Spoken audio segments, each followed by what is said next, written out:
Halo Sobat Ngobis, hari ini kita mengunjungi Sevima. Ini perusahaannya arek Surabaya. Konsepnya adalah pengelolaan servis database perguruan tinggi di seluruh Indonesia. Luar biasa, hebat, dan besar. Penasaran? Mari kita kunjungi ke Sevima.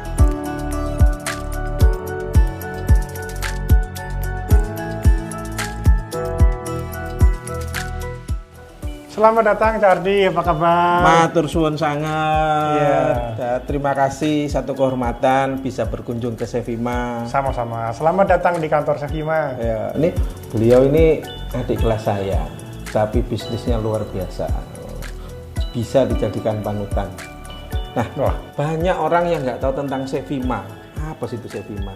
Mungkin Cak Sugianto bisa memberikan gambaran Sevima itu apa sih? Monggo. Sevima itu sebenarnya singkatan dari kepanjangan nama perusahaan kami, Sentra Vidya Utama. Perusahaan kami adalah sebuah education technology company yang saat ini melayani berbagai kampus di seluruh pelosok Indonesia. Jadi basically kami mengembangkan sebuah platform teknologi yang nanti digunakan oleh universitas dalam melakukan operasional kampus mereka masing-masing. Jadi kalau boleh saya ngomong, Sevima ini dari Surabaya untuk Indonesia. Betul sekali, Cak. Keren. Iya, terima kasih. Ya. Boleh kita silaturahmi lihat lokasi? Boleh, silakan. Monggo. Wih, kantore.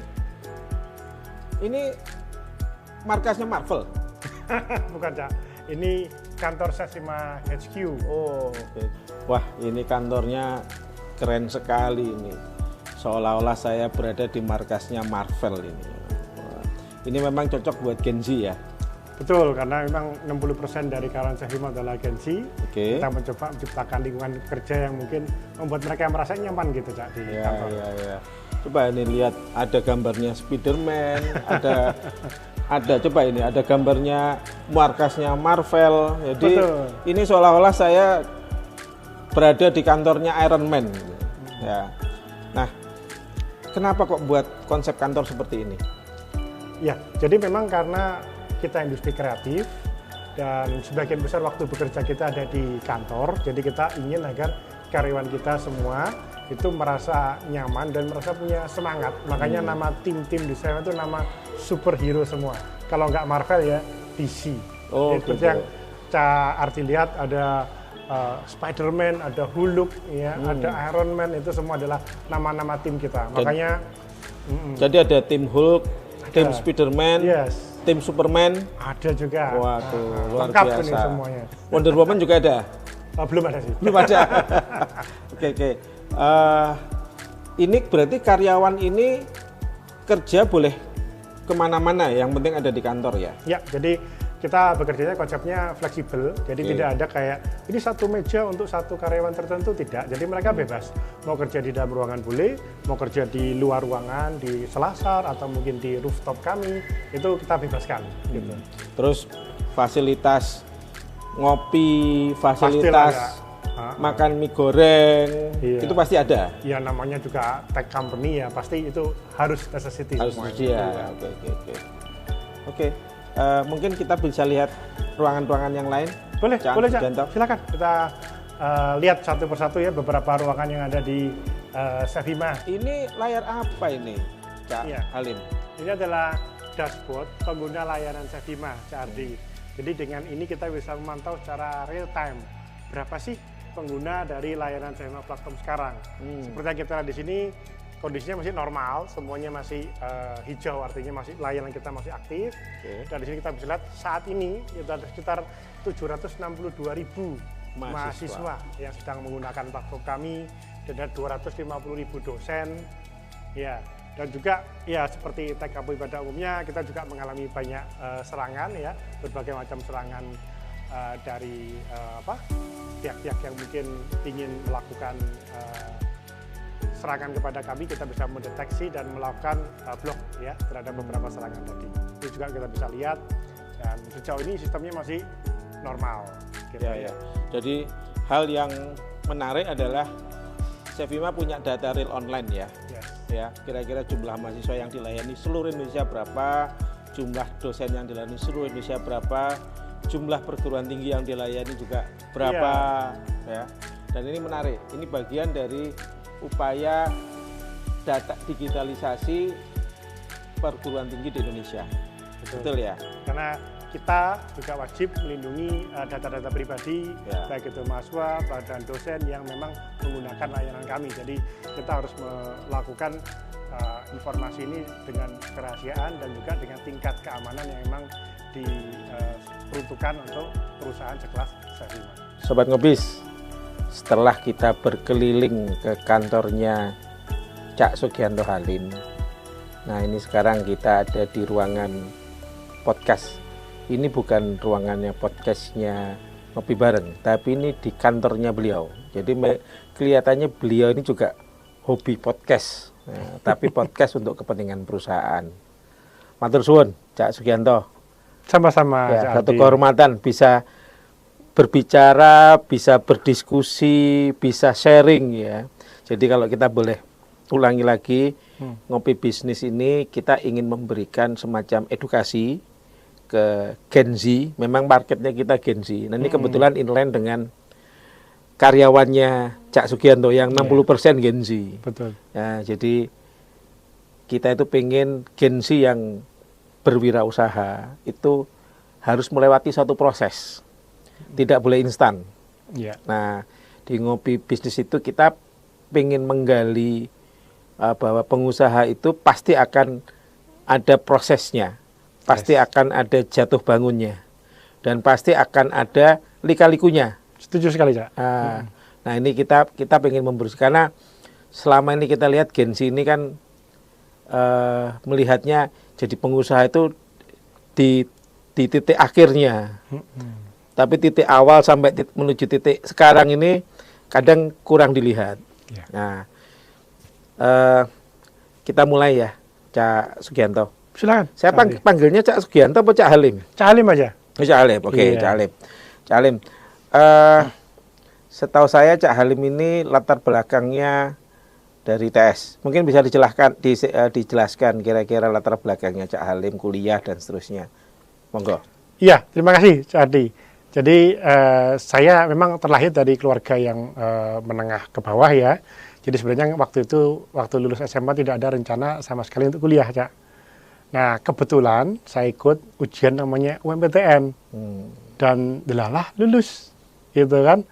Waktu itu kan masih cari di koran tuh namanya. Iya. Dan saya nampak, nama saya diterima. Wah, akhirnya berarti bisa kuliah nih. Karena kalau kuliah waktu itu di perguruan tinggi negeri, itu biayanya jauh lebih murah dibandingkan perguruan tinggi swasta. Akhirnya saya coba tekadkan diri untuk, ayo saya daftar sebagai mahasiswa ITS, jurusan Teknik Informatika, itu tahun 97. Iya. Berarti Cak Sugianto ini masuk Gen X Gen ya? X. Gen X, iya. ya, sama. Saya juga Gen X. Tapi mungkin lebih tua sedikit dibandingkan Cak Sugianto. Iya, Cak. Iya. Kenapa kok milih Teknik Informatika? Nah, zaman itu komputer itu masih barang baru. Iya, saya ingat waktu itu saya pernah nyoba komputer waktu SMA kelas 1 ya. Dan di sekolah ada pelajaran komputer dan rasanya kok asik juga ya. Dan dari situ ketertarikan saya pada PC atau personal komputer. Nah, saya mulai belajar programming sejak SMA ya. Dan itu membuat waktu tes UMPTN kan disediakan 3 pilihan, Cak. Saya hanya milih 1, 2-nya tidak saya isi. Jadi sudah sangat yakin gitu ya. Sudah pede ya? Sudah pede. Ya, iya, kalaupun nggak lulus ya sudah, nggak kuliah gitu kan. Oh, gitu. Sudah ada rencana seperti itu? Nggak diterima, udah kuliah kan lagi? Memang saya nggak punya biaya waktu itu. Iya, Orang tua juga nggak bisa nyekolahin saya kuliah gitu kan. Akibatnya ya kayak pertaruhan terakhir lah. Kalau diterima saya kuliah, kalau nggak diterima ya udah saya kerja aja. Tapi pasti effortnya luar biasa. Betul. Artinya belajarnya sampai malam sambil ngantuk-ngantuk. Oh iya itu soal-soal kalau zaman kita dulu MPTN Sobat Ngobis, biasanya kita itu dulu ada bocoran-bocoran soal. Buku kunci jawaban UMPTN Ya, gitu rasanya ya. Ini sama ini, kita ini sama-sama generasinya sama. Ya, jadi pada saat itu banyak buku-buku jawaban sama soal-soal, terus jawabannya apa, kita belajar dari belajar ngerjain soal. Yes. Kadang saya dulu ikut les bimbingan. Waktu itu karena nggak ada biaya, cuman beli buku aja. Oke. Ya, artinya kita itu belajar ngerjain soal pokoknya. Yes, ya. Tapi akhirnya alhamdulillah lulus. Oke. Terus monggo dilanjutkan. Nah, terus terang lulus itu juga seneng, tapi juga takut, Cak. Terus bayarnya selanjutnya gimana? Iya. Nah, di situ saya dihadapkan pada ya gimana caranya saya harus bisa usaha untuk cari uang untuk bayar SPP. Iya. Nah, di situ ya mulailah sebagai lulusan SMA bisa apa sih? Ya segala macam pekerjaan coba saya lakukan. Mulai dari jualan alat-alat elektronik, ya kan, ngerakit PC untuk temen, sampai jaga stand. Iya, semuanya. Jaga stand pernah? Pernah. Jadi kalau di mall itu kan ada yang di tengah-tengah tuh, yang terbuka itu. Ya, malamnya saya jaga stand. Jadi pagi itu kan biasanya kuliah, siangnya ngelesin, malam jaga stand. Jadi pulang itu jam 9 malam biasa. Gitu. Ya, artinya pada saat itu sudah mulai mencari uang secara mandiri. Harus. Ya, tapi belum berpikir wirausaha kan? Pada saat itu hanya cari uang supaya bisa bayar kuliah. Iya, itu aja kan? Itu aja. Oke. Terus berlanjut sampai lulus gimana nanti ceritanya? Iya, ternyata ya nggak tahu mungkin berkah ya. Jadi setiap semester tuh saya ada aja proyek yang ingin bisa membuat saya bisa bayar uang kuliah, plus masih ada lebihannya, bisa untuk beli PC. Zaman itu waktu saya kuliah nggak punya komputer ya. Komputer waktu kan mahal sekali. Cukup mahal, ya kan. Hanya numpang di kosan temen yang punya komputer kalau mau ngerjain gitu, atau di lab kampus gitu ya. Jadi ya seperti itu kondisinya. Banyak sekali hal-hal yang menjadikan pengalaman ya bagi kita untuk gimana sih caranya dapat uang gitu kan dengan berbagai macam cara. Ternyata ya banyak juga caranya untuk bisa dapat. Kuliah berapa tahun? Kebetulan masa studi saya itu 4,5 tahun, jadi termasuk normal ya. Bukan normal itu, luar biasa. Ya ini sekedar gambaran ya. Zamannya kami, saya dan Cak Sugianto itu kalau nggak salah kita dibatasi sampai 15 semester. Iya. Ya, jadi kita masa kuliahnya masih cukup panjang. Beda dengan zaman sekarang. Ini 8 semester. Jadi 15 semester itu batas yang cukup panjang. Nah, beliau ini 9 semester. Ya, jarang terus terang kalau yang bisa nyelesain 9 semester. Ada yang pernah 8 semester tapi jarang. Cum laude? Ya. Alhamdulillah cum laude. Humble ini. Cum laude ternyata cum laude. 3, iya, 3,55 kalau nggak salah. Waduh. Iya. Ya, ini saya jujur ya, IP saya itu 2,6. Ya, beliau ini 3,55. Wah, beliau ini berarti lulusnya cum laude, selesainya tepat waktu. Beda sama saya ini aneh-aneh. Jadi kuliahnya 12 semester, IP-nya 2,6. Ya, menarik. Nah, setelah lulus kuliah itu next step-nya gimana? Jadi sebenarnya saya sejak semester 1, 2, 3 itu kan sudah mulai bekerja ya. Cuma saya mulai benar-benar bekerja profesional ke perusahaan itu semester 5 sebenarnya. Jadi saya melamar ke sebuah perusahaan, memang part time ya istilahnya dulu ya. Jadi pagi kuliah, siangnya kerja, atau kalau sampai siang kuliahnya, sorenya kerja di sebuah software house di Surabaya. Nah, jadi sejak semester 5 itu lumayan bisa dapat penghasilan yang tetap dari gajian gitu. Dan plus juga kadang juga dapat beberapa proyek dari luar gitu ya. Cari proyek sendiri sama teman-teman satu geng lah istilahnya. Kita punya satu tempat hangout ya, kumpul ya di Wisma Permai dekat sini. Yang itu isinya ya ada teman-teman yang kontrak satu rumah dan kan ada beberapa kamar ya. Satu kamar itu kita kayak fungsikan sebagai office tidak resmi gitu ya. Tempat kerja kita, tempat kita ngerjain proyek-proyek gitu. Jadi pada saat itu semester 5, Cak Halim ini kumpul sama teman-teman. Betul. Berusaha berjuang cari uang bareng-bareng. Yes. Ya, berapa orang itu? Nah, waktu itu satu kontrakan 7 orang, Cak. 7 orang. 7 orang. Oke. Terus berjalan terus sampai lulus kuliah. Iya. Nah, ketika saya lulus kuliah, seperti pada umumnya lulusan perguruan tinggi negeri kan, pengennya merantau ke ibu kota, ke Jakarta. Jadi, waktu saya pengen coba, sudah lulus kan, dapat ijazah sarjana komputer. Nah, 2002 kalau nggak salah saat itu, coba mencari pekerjaan di Jakarta. Dan alhamdulillah keterima juga di perusahaan di Jakarta, ya. Waktu itu ada beberapa proyek yang saya tanganin terkait dengan oil and gas industry, sama satunya terkait dengan ERP ya, pengembangan ERP bagi manufacturing industry. Ya. Itu artinya setahun itu ya biasalah seorang sarjana baru biasanya merantau, cari pekerjaan di perusahaan yang bonafit, ya toh. Sempat masuk ke multinational company ya. Yes. Oil and gas multinational company. Nah, itu sudah. Waktu itu kita bantu develop finance sistemnya, gitu. Ya, artinya itu cita-cita lulusan sarjana pada era itu, ya, lulus kuliah, merantau di Jakarta, ibu kota negara, kerja di multinational company. Tadi ada yang lupa sama Cak Halim ini, gajinya besar. Ya, pasti gajinya besar. Lumayan lah, Cak. Bisa ditabung gitu kan. Ya. Nah, saya dengar ini setahun di Jakarta. Ya, kurang lebih 1,5 tahun saya ada beberapa company di Jakarta, ya. Sebelum akhirnya saya putuskan untuk kembali ke Surabaya. Setahun itu masih belum ada keinginan untuk berwirausaha kan? Sama sekali nggak ada. Yang penting golek duit sih. Keinginan saya cuman dapat gaji yang lumayan, bisa membahagiakan ditabung, membahagiakan orang tua, nyekolahin adik sampai kuliah, gitu aja. Itu aja dulu kan? Iya. Nah, pengalaman ini kan setahun di Jakarta, terus kemudian kembali. Momen apa kok akhirnya terketuk Cak Halim untuk kembali ke Surabaya?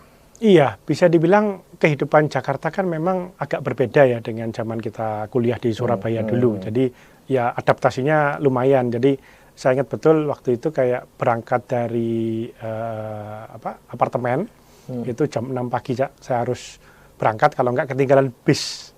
Ya.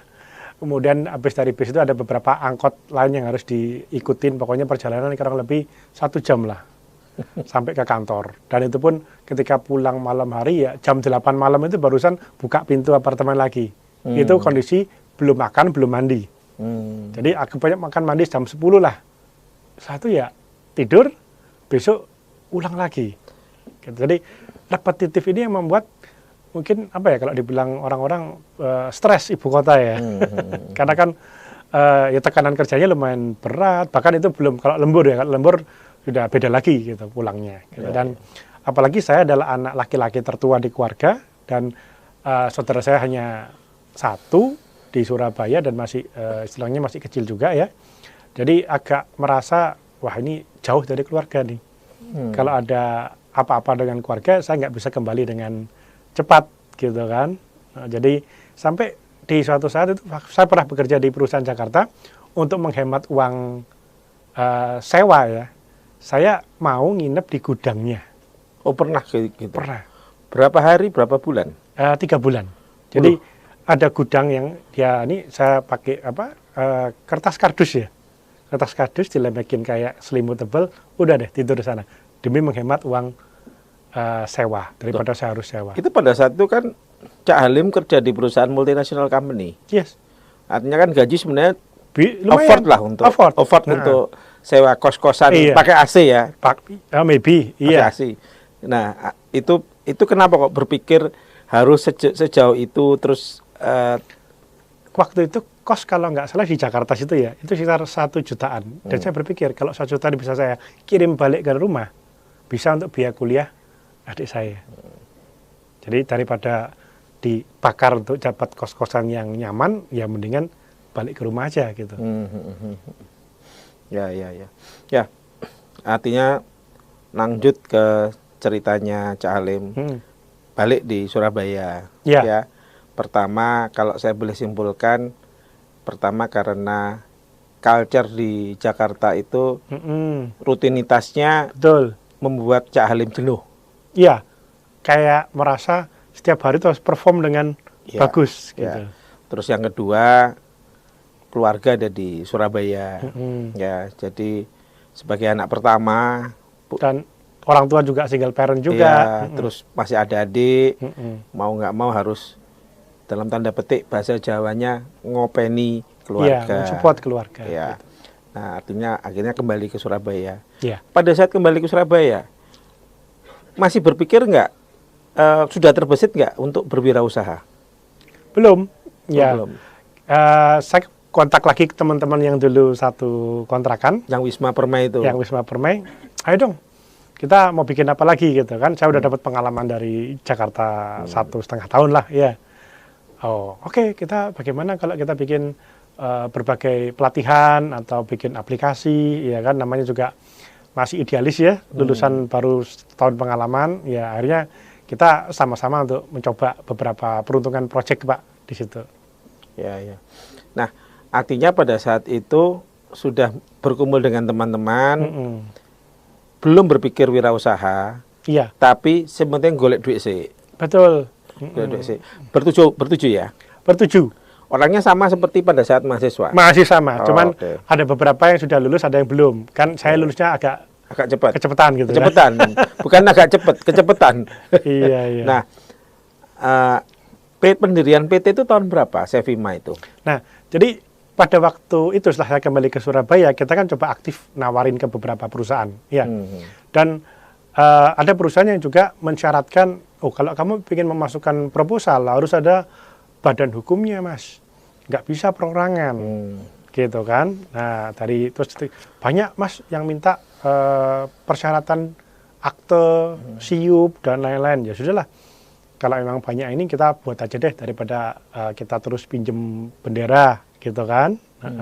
Nah, saat itu akhirnya kita putuskan, ayo deh kita urunan. Jadi 7 orang itu sama-sama urunan 250.000 sampai 300.000 kalau nggak salah untuk bikin PT ya, akte pendirian PT di notaris, Cak. Itu tahun berapa itu? 2003. Oke. Nah, 2003 bulan Februari kalau nggak salah. Sevima mulai berdiri. Yes, nama Sevima mulai berdiri. Apakah langsung seperti Sevima sekarang atau ada unit-unit yang macam-macam? Ya, karena awalnya kita bertuju punya keahlian masing-masing, ya masih macam-macam. Apapun proyek asal ada uangnya, ya pasti kita terima. Mulai dari pengembangan sistem informasi hotel, rumah sakit, restoran, bahkan bikin PCB untuk LED matrix, ya. Apapun yang bisa jadi uang pasti akan kita terima. Dan dari situ ya ada beberapa perubahan ya.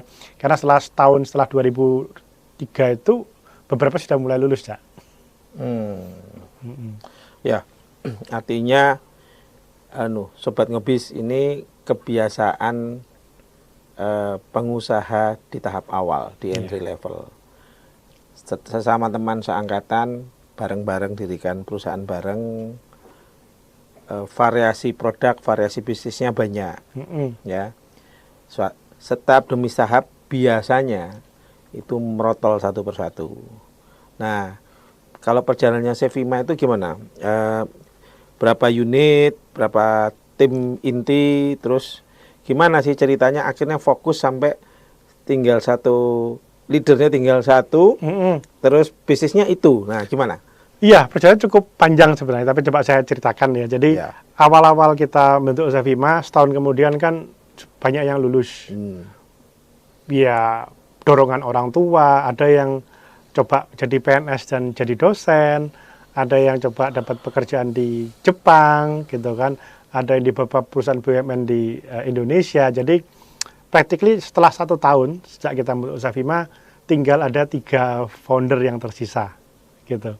Nah, jadi 3 founder ini mulai ada bisnis unit yang berbeda. Waktu itu saya lebih fokus ke software solution untuk pendidikan. Ya. Kemudian ada rekan saya yang satu itu lebih fokus ke automation. Ya, karena dia lulusan teknik elektro, Cak. Jadi kan bikin kayak alat-alat elektronik gitu kan, PCB, rangkaian gitu, digital gitu. Kemudian satu lagi, karena dia juga bekerja di perusahaan peti kemas, dia juga banyak nanganin proyek di bidang logistik saat itu. Ya, 3 divisi ini berjalan dari 2004 ya sampai 2014 ya, periode 10 tahunan gitu. Jadi untuk fokus ke seperti yang sekarang ini, Sevima melakukan perjalanan kurang lebih 10 tahun ya. Iya. Nah, saya bisa bayangin ya, itu founder yang lain tidak aktif dengan alasan apapun, ada yang sekolah, ada yang memang sudah waktunya dan seterusnya. Terus karyawan 75, terus pada saat itu masih project base ya anunya. Project base. Jadi kita masih mendapatkan revenue dengan mendapatkan beberapa project, apa itu swasta, government, ya. Ya. Jadi Sobat Ngobis, kalau boleh diceritakan atau dijelaskan ke Sobat Ngobis, Sevima ini awalnya perusahaan B2B, ya. Mengerjakan project-project base, entah itu dari pemerintahan, dari government, dari company dan seterusnya, dari perguruan tinggi. Nah, biasanya kalau projectnya ada, orangnya pasti bergerak terus, artinya bekerja terus. Tapi pada saat projectnya habis, ini bosnya pasti bingung iki, utilize karyawan itu seperti apa. Pada saat itu kan karyawan bukan paruh waktu, bukan kan? Bukan. Jadi karyawan tetap. Karyawan tetap dan mereka mendapatkan gaji setiap bulan seperti layaknya karyawan normal pada. Artinya kerja atau tidak kerja, iya. Cak Halim harus menggaji karyawan. Betul, dan karena kita bisnisnya dulu project, jadi ada beberapa karyawan yang punya domain knowledge tertentu, beda dengan karyawan lain. Jadi nggak bisa kayak yang ahli di rumah sakit kan nggak bisa disuruh kerjain yang bidang yang lain gitu. Kayak gitu. Jadi ada tidak fleksibel juga waktu itu, karena ibaratnya tim kita besar, tapi kita nggak bisa menggunakan resource se-fleksibel itu. Ya, artinya Sevima selama 10 tahun lebih mengalami proses mulai dari 7 founder menjadi 1 founder. Iya. Dari project base menjadi step by step itu customer base.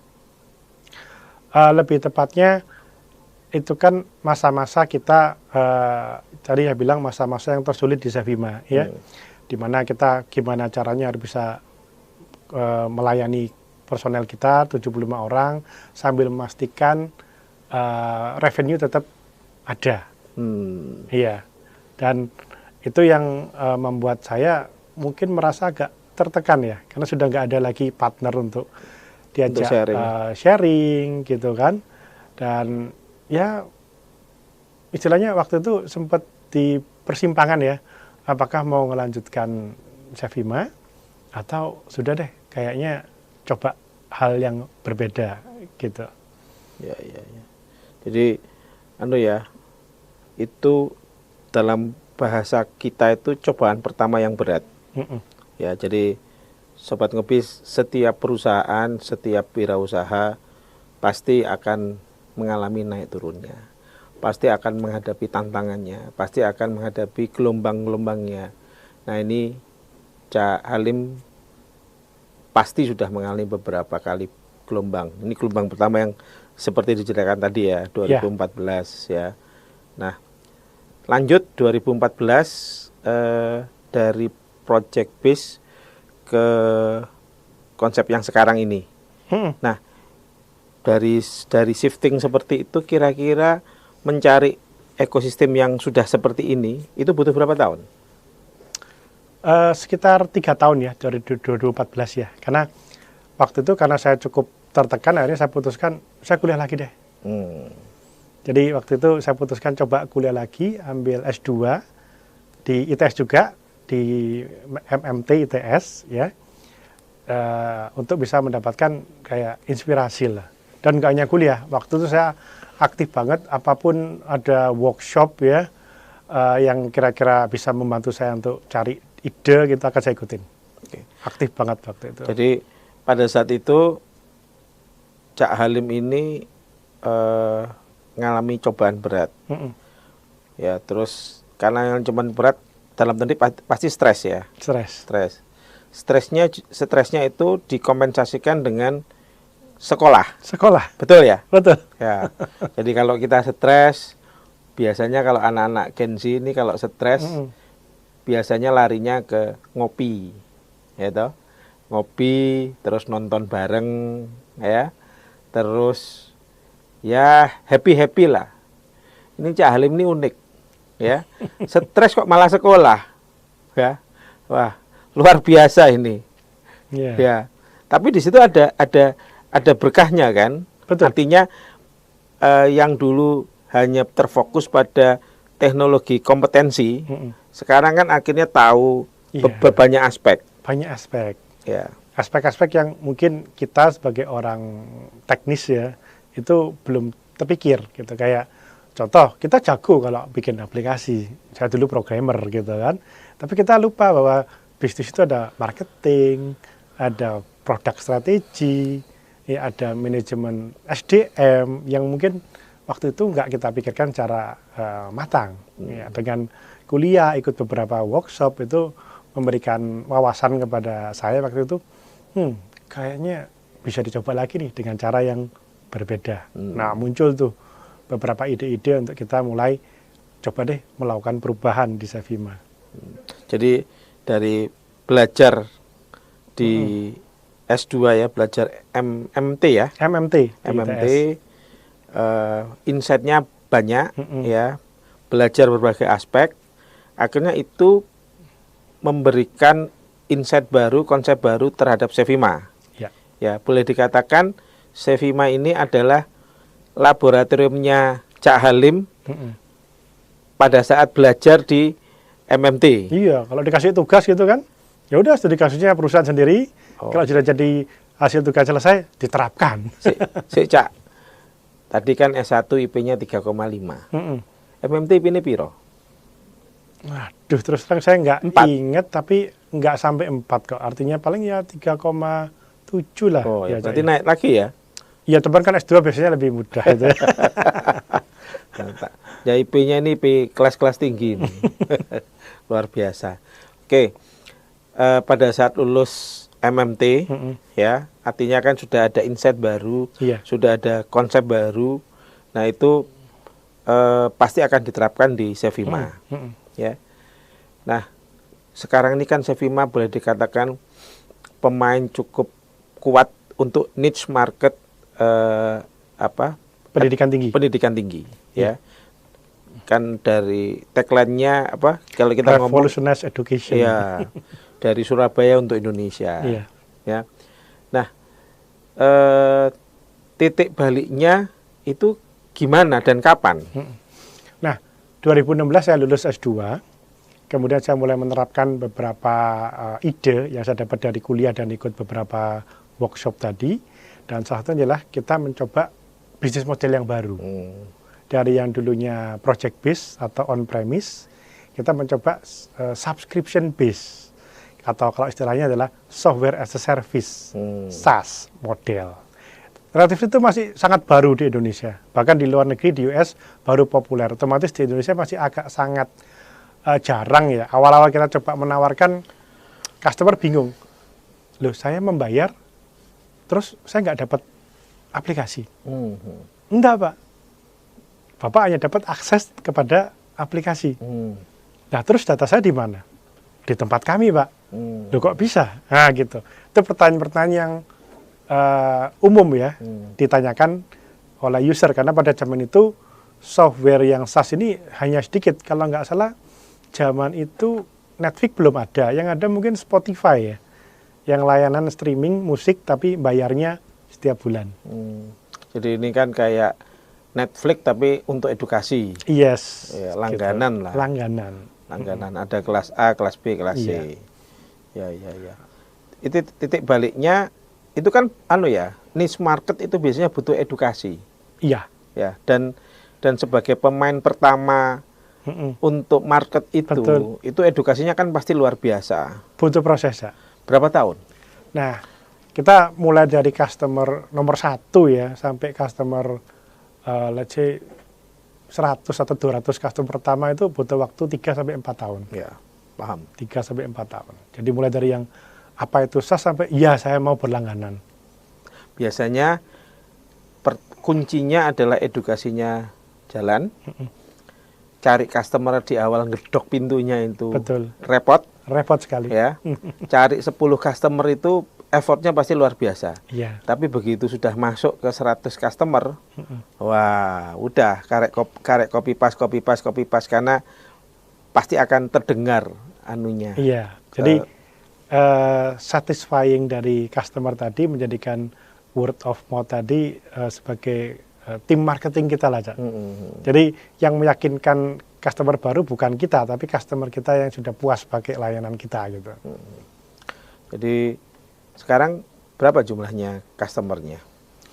Untuk total yang kami layani sekarang ada sekitar 1.400-an perguruan tinggi di seluruh Indonesia. Jadi itu hampir sepertiga. Jadi 1 dari 3 kampus di Indonesia pasti menggunakan layanan Sevima. Oke. Jumlah mahasiswanya? Kalau total ya itu sekitar 3,5 juta mahasiswa dan dosen. Oke. Tapi tentu lebih banyak mahasiswa daripada dosen. Ya. Nah, artinya kan kalau ke 1.400 itu perguruan tinggi di level mana? Nah, sebenarnya kalau dilihat di Indonesia jumlah perguruan tinggi total itu ada 4.500. Cuman kalau kita fokus ke perguruan tinggi yang skalanya besar itu hanya sedikit, Cak. Hanya sekitar 200-an perguruan tinggi. Nah, 4.300 sisanya itu lebih di segmen menengah dan kecil. Nah, ini adalah target utama kita.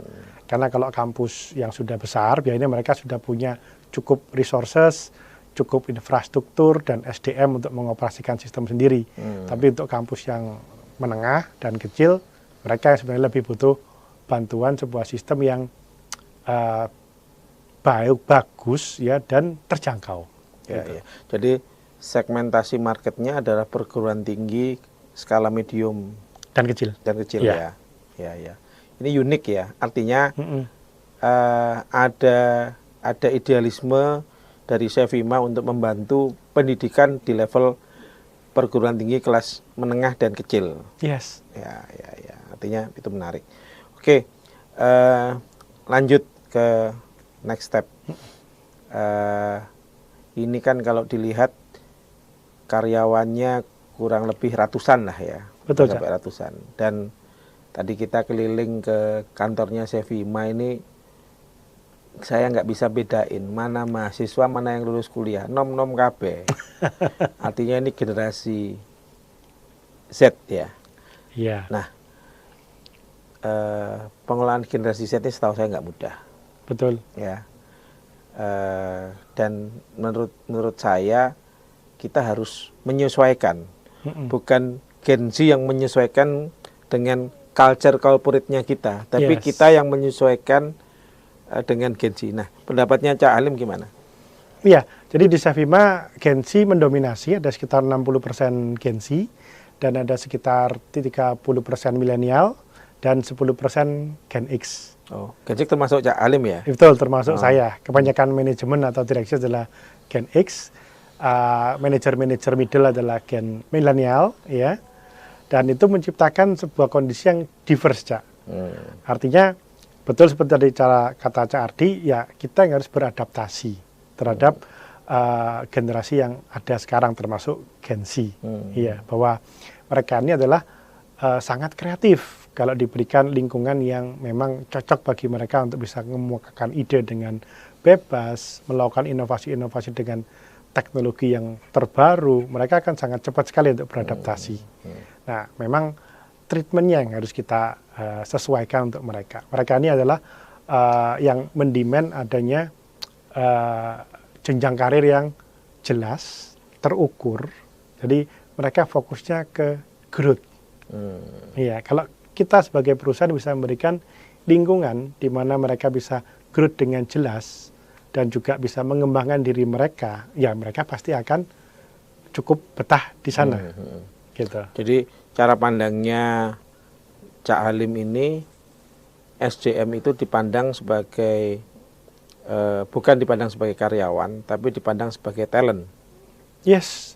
Correct ya? Karena kita sebagai industri kreatif, tentu aset terbesar kita ya ada di manusia-manusianya. Gitu. Itu yang harus kita nurture ya. Artinya kalau kita expect Gen Z tiba-tiba siap kerja, itu susah sekali. Kita harus menyediakan tempat bagi mereka untuk belajar, berkembang, melakukan kesalahan, dan belajar dari kesalahan tadi.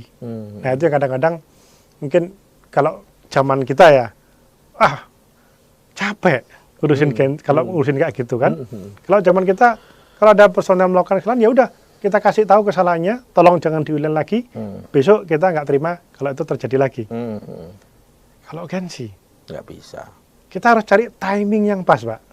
Cara ngomongnya juga harus pas. Iya. Ya, itulah beberapa keunikan ya. Bukan berarti Gen Z itu sesuatu yang lebih buruk dari sebelumnya, tapi memang mereka punya karakteristik yang different. Ya, sebagai perusahaan kan nggak mungkin kita menghindari Gen Z. Yes, tentu. Nah, mereka pasti akan masuk ke tempat kita. Masuk ke tempat workforce. Gitu. Ya, oke. Terkait dengan latar belakangnya Cak Halim. Iya. Ya. Kan kalau kita lihat Cak Halim ini nuwun sewu dari keluarga yang dulu awalnya ekonominya pas-pasan. Betul. Ya. Terus kalau nggak salah ayah meninggal pada usia SMA kelas 1 ya, sekitar 15 kan. Itu pasti akan menjadi membentuk karakter lah. Betul. Sejak awal. Iya. Biasanya kalau lihat dari seperti itu pasti daya juangnya tinggi. Nah, kita pengen tahu itu budaya atau culture apa yang didapat dari Cak Halim, dari orang tuanya Cak Halim, dari keluarganya Cak Halim, sehingga membentuk karakternya Cak Halim, sehingga akhirnya itu juga teraplikasi di Sevima. Salah satu nilai yang saya ingat betul ya, ketika kita ingin sesuatu, itu kita harus berjuang untuk mendapatkannya. Jadi orang tua saya bukan tipikal yang saya minta, let's say waktu kecil mainan ini dibelikan. Tidak. Mereka akan menuntun kita untuk nabung dulu. Iya. Zaman dulu ada namanya apa? Celengan saya. Celengan, ya. Sama-sama. Harus naruh celengan, kalau sudah terkumpul baru kamu bisa mendapatkan apa yang kamu inginkan. Ya.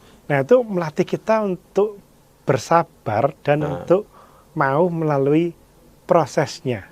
Zaman saya dulu waktu SD, kalau saya dapat nilai 100, saya dikasih uang Rp50. Nah, apakah itu juga sama di Cak Halim? Kalau saya, memang saya harus juara, tapi motivasinya adalah kalau saya juara 1-3, itu sekolah akan memberikan diskon SPP yang lumayan besar. Kalau nggak salah, tinggal bayar 20%, kan lumayan 70% diskon. Nah, itu menjadi kayak dorongan bahwa orang tua saya mendorong agar minimal kamu harus bisa masuk 3 besar, supaya mama atau papa bayarnya nggak besar. Karena pada saat itu Cak Halim kan di sekolah swasta. Karena sekolah swasta itu zaman dulu biayanya masih tinggi. Nah, jadi itu salah satu pendorong Cak Halim. Gimana caranya saya bisa tetap di sekolah itu tapi dengan biaya SPP yang murah. Betul ya? Betul sekali. Oke. Jadi itu. Terus apa lagi selain panis dan reward yang diberikan orang tua, apalagi budaya? Iya, salah satunya juga sebagai orang tua saya kan Asian parents ya. Jadi mereka ini jarang sekali memberikan pujian secara verbal atau secara eksplisit gitu. Jadi kalaupun saya dapat nilai let's say 90 ya, masih marahin kenapa nggak bisa 100. Dan membuat setting the bar high itu membuat mental kompetitif kita itu menjadi lebih tinggi gitu. Kita selalu aiming untuk perfection. Dan itu membuat saya saat ini ya, bukan orang yang gampang puas. Kalau saya sudah berhasil mencapai satu goal, saya akan set goalnya lebih tinggi lagi. Dan itu yang membuat Sevima menjadi saat ini ya. Jadi secara continuous lebih baik dari yang sebelumnya karena standar ukurannya itu selalu dinaikkan. Ya. Kalau saya boleh simpulkan ya, itu kan Cak Halim ini dari budaya yang dimana daya ungkit, daya juang itu hal yang utama sejak dan itu ditularkan ke karyawannya Sevima. Betul. Ya. Jadi kamu kalau kamu bisa mengambil satu level tertentu, kamu akan dapat privilege atau dapat insentif tertentu. Kurang lebih seperti itu ya. Oke. Nah, terkait dengan ya pasti ada gonjangan-gonjangan lah. Gonjangan yang pertama yang diceritakan tadi. Ada nggak gonjangan yang lain? Ada. Nah, bisa diceritakan.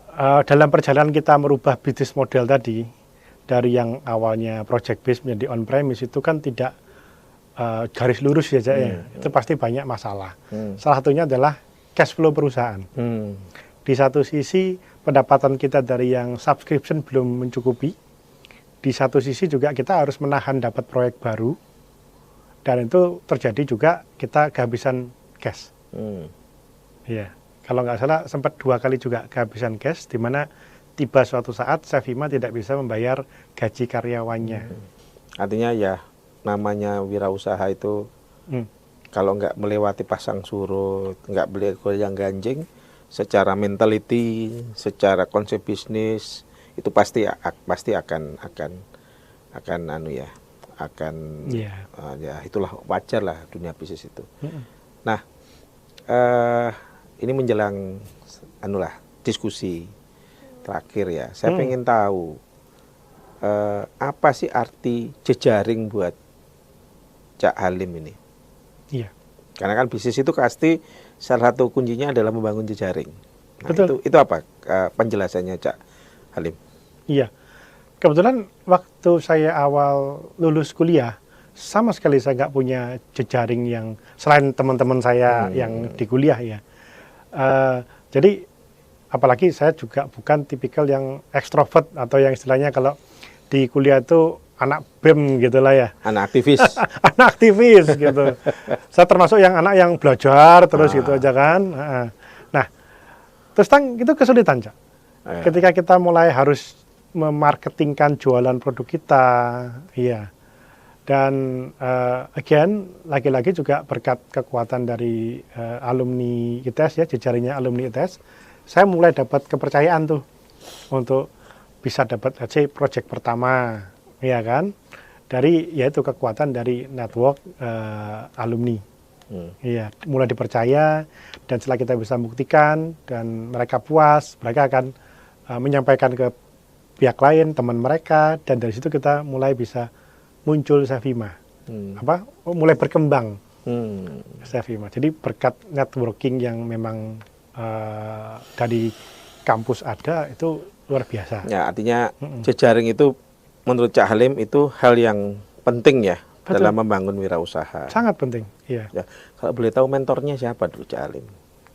Nah, kalau ditanya mentor siapa, saya nggak ada 1 atau 2 figur yang mentor ya. Mentor saya mungkin pengalaman ya, Cak ya. Oke. Kadang-kadang kalau pengusaha itu biasanya ada mentor-mentornya. Pingin dulu, Cak. Tapi zaman dulu itu belum populer istilah mentor itu. Jadi saya juga bingung cari mentornya di mana gitu kan. Karena bisnis Sevima ini cukup unik kan. Kita ada di bisnis teknologi ya dan bootstrap. Artinya mencari similar industri, teknologi yang bootstrap. Bootstrap itu maksudnya kita berkembang dari organik ya. Tidak lewat investasi pihak luar. Itu susah, makanya juga susah cari mentor karena kebanyakan tech startup adalah di backing oleh VC atau oleh investor yang lebih besar gitu. Jadi istilahnya juga gaya kita, perjalanan kita itu nggak bisa let's say secepat startup tech yang di invest oleh jutaan dolar gitu kan. Kita grow-nya steady ya. Mungkin bisa dibilang nggak secepat mereka, cuman pasti gitu. Oke. Selain jejaring, ada hal menurut saya yang penting ya, leadership style. Ya. Nah, kira-kira kalau Cak Halim menggambarkan diri leadership-nya itu, leadership style-nya kurang lebih kayak gimana? Iya, ya karena basic saya kan memang programmer yang selalu semuanya dengan logika. Jadi ya memang agak sedikit perfeksionis, cuman saya sering kali itu memberikan contoh, ya setting example, gimana cara menyelesaikan sebuah masalah ke tim, ke anak buah, gitu. Itu yang mereka bisa lihat, teladani dan belajar dari sana. Ya apa istilahnya, lead by example mungkin nih. Ya karena kalau leadernya nggak bisa melakukan memberikan contoh yang baik, ya otomatis semua jajarannya juga tidak akan bisa ikut. Artinya Cak Halim ini leadnya sering turun ke lapangan ya. Betul. Ya. Pernah nggak merasakan bahwa pada saat pertama kali Sevina berdiri ya, rentang 10 tahun kemudian sampai sekarang, ada perubahan gaya leadership? Nggak ada? Kalau bisa dibilang selama 22 tahun Sevima berdiri, tidak terlalu banyak perbedaan dari leadership saya. Ya, saya nggak bilang leadership saya yang paling bagus, cuman ya inilah gaya seorang Halim gitu kan dalam memimpin perusahaan gitu.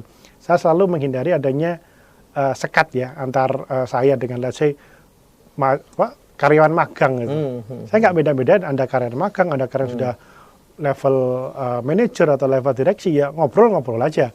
Kalau kita lagi mau diskusi ya sama-sama bisa punya pendapat yang berbeda gitu. Dan itu yang membuat struktur organisasi di Sevima tidak terlalu deep ya. Tapi memang kita lebih mengedepankan agility. Jadi kita bagi menjadi beberapa small team agar mereka punya inisiatif, kolaborasinya cepat gitu. Nggak harus lewat level yang panjang untuk agar kolaborasinya itu bisa bagus gitu sih. Culture yang dibangun berarti sistemnya apa ya, sama setara ya. Iya. Terus yang kedua profesionalismenya terus dikembangkan. Iya. Oke. Terus ketiga ya lead by example. Betul. Ya. Jadi itu ya. Ya. Ya akhirnya sampai sekarang. Nah,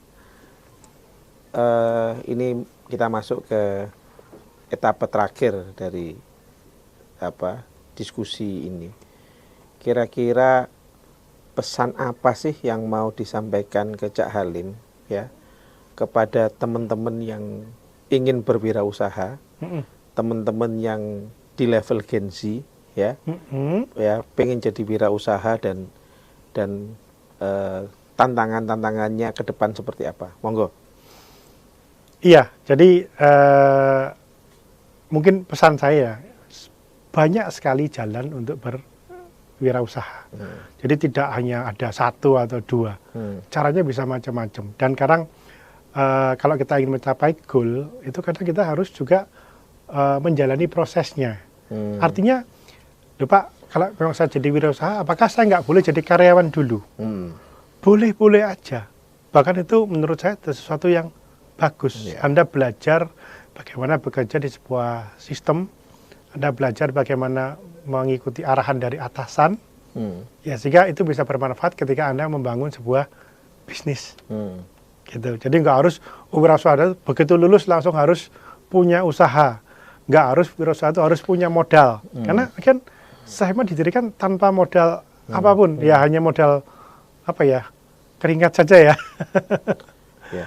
Artinya membangun bisnis itu tidak harus langsung besar, ya. Tapi yang penting punya kompetensi yang jelas, ya, punya tahapan yang jelas, ya, supaya penguasaan ekosistemnya itu bagus. Iya, dan satu lagi yang penting ya, harus punya willpower atau konsistensi yang kuat. Karena perjalanan menuju membangun bisnis itu bukan perjalanan yang mudah. Ya. Satu pertanyaan terakhir, Cak Halim. Iya. Ya, mungkin satu atau dua lah, nanti pasti akan. Bayanginnya Cak Halim 5 tahun, 10 tahun, 15 tahun, Sevima itu kayak gimana? Ya, untuk Sevima, Cak, karena sudah jalan 22 tahun ya, kita goalnya hanya satu, misi kita kan revolutionized education.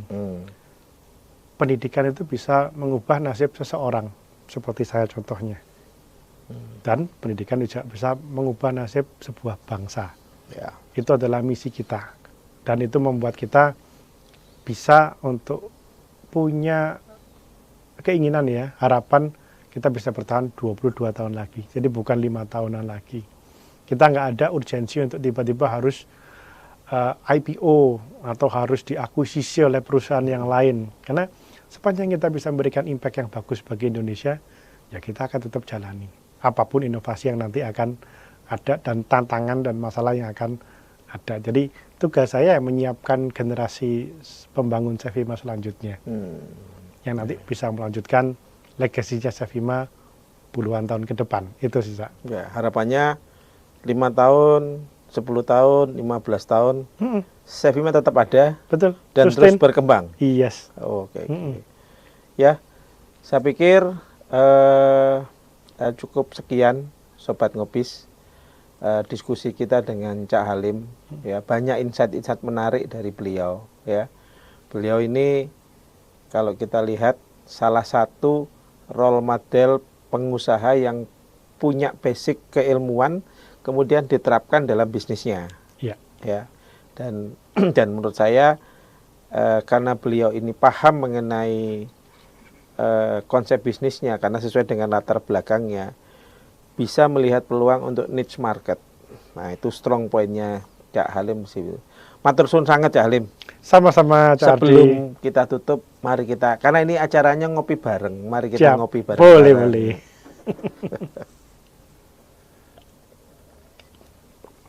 Saya pikir cukup sekian, Sobat Ngobis. Semoga apa yang kita diskusikan saat ini bisa memberikan manfaat, bisa memberikan insight baru buat teman-teman sekalian, buat pendengar sekalian, dan mudah-mudahan bisa memberikan pencerahan gimana sih kita membangun kewirausahaan dan ekosistem yang baik. Saya pikir dari saya cukup. Saya Ardi Krisnamurti selaku host, dan saya terima kasih kepada Cak Halim. Sama-sama, Cak Ardi. Tidak hanya waktunya, tapi tempatnya juga Cak Halim. Siap, Cak Ya. Ardi. Wih, asik iki. Ini lantai berapa ini? Ini lantai 4. Lantai 4. Salah satu fasilitas kerja kami. Jadi kalau pengennya outdoor ya, kena angin sepoi-sepoi, itu mereka juga bisa bekerja di sini. Bisa sambil ngerokok? Bisa tentunya. Gitu. Ya. Ini smoking room. Sebenarnya ada smoking room lagi di bawah, Oh, tapi iya? yang lebih ke ya kalau pengen udara seger gitu kan, pengen cari inspirasi.